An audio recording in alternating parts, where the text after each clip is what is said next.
हम सभी जानते हैं इस धरती की संरचना में 70% हिस्सा पानी का है और हमारे मानव शरीर का भी लगभग 70% हिस्सा पानी है। यानी पानी की प्रकृति के साथ साथ हमारे जीवन में भी बहुत महत्वपूर्ण किरदार है। पानी की सबसे बड़ी विशेषता यह है कि यह अपने आप को किसी भी आकार में परिस्थिति में ढाल लेता है। पानी का यही गुण इसे मैनिफेस्टेशन की दुनिया में एक महत्वपूर्ण चमत्कारी चीज बनाता है।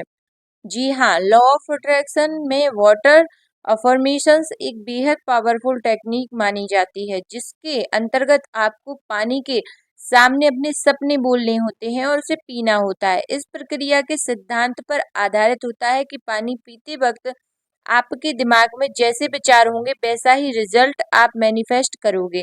सभी धर्म स्थल, चर्च, गुरुद्वारों पर दिए जाने वाले अभिमंत्रित जल या होली वाटर भी इस सिद्धांत पर काम करता है। साइंस ने भी यही सिद्ध किया है कि पानी मेमोरी बहुत ही स्ट्रांग होती है। इसलिए वाटर मैनिफेस्टेशन टेक्निक कोई भ्रम या छलावा नहीं है, वैज्ञानिक रूप से परखी हुई भरोसेमंद तकनीक है। आज कई लोगों की water tech manifestation success story internet पर मौजूद हैं, जो इस तकनीक की सफलता को प्रमाणित करती हैं।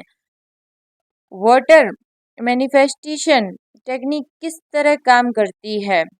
वाटर मैनिफेस्टेशन तकनीक किस तरह काम करती है, यह जानने के लिए हमें 2 दशक पीछे जाना होगा।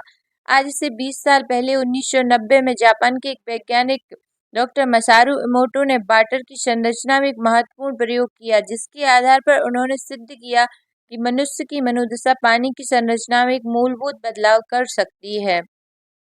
अपने प्रयोग के दौरान उन्होंने 2 अलग-अलग बर्तनों में पानी को रखा, फिर उन दोनों बर्तनों में से एक के पानी में सकारात्मक विचार बोले और एक पानी में नकारात्मक विचार कहे। फिर उन दोनों बर्तनों के पानी को बर्फ के रूप में जमा दिया। उन क्रिस्टलों का परीक्षण किया गया।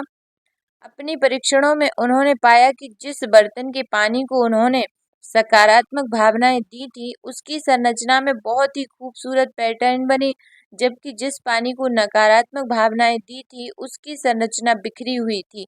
यही प्रयोग उन्होंने ध्वनि के साथ भी किया, जिसमें उन्होंने देखा कि मीठी धुन के पानी में सुंदर क्रिस्टल बनाए और कर्कश ध्वनि में बिखरी हुई संरचना बनाई। इस तरह उन्होंने यह सिद्ध किया कि पानी अलग-अलग प्रकार की भावनाओं पर अलग-अलग तरह से प्रतिक्रिया देता है। इस तरह हम खुद ही अंदाजा लगा सकते हैं कि हमारा शरीर, जो कि 70% पानी से बना हुआ है, वह हमारे मस्तिष्क के नकारात्मक विचारों पर किस तरह प्रतिक्रिया देता होगा और किस तरह हमारे जीवन की परिस्थितियों को रचने में अपनी मूलभूत भूमिका निभाता होगा। पानी को पीते वक्त हमारे मस्तिष्क में जिस प्रकार के विचार होते हैं, पानी उसी तरह की प्रतिक्रिया कर उन विचारों को सबकॉन्शियस माइंड में स्थापित कर देता है। और आप ये बात अच्छे से जानते हैं कि हमारी रियलिटी को शेप्स करने में हमारे सबकॉन्शियस माइंड की कितनी महत्वपूर्ण भूमिका है। यदि हमारे सबकॉन्शियस माइंड में नकारात्मक विचार स्थापित होते हैं, तो हमारा पूरा जीवन नकारात्मक बन जाता है। इस प्रकार यह आप समझ गए होंगे कि आपको वाटर मैनिफेस्टेशन के द्वारा अपने सपनों को मैनिफेस्ट करना है, तो आपको किस तरह विचार प्रतिक्रिया को अपने जीवन में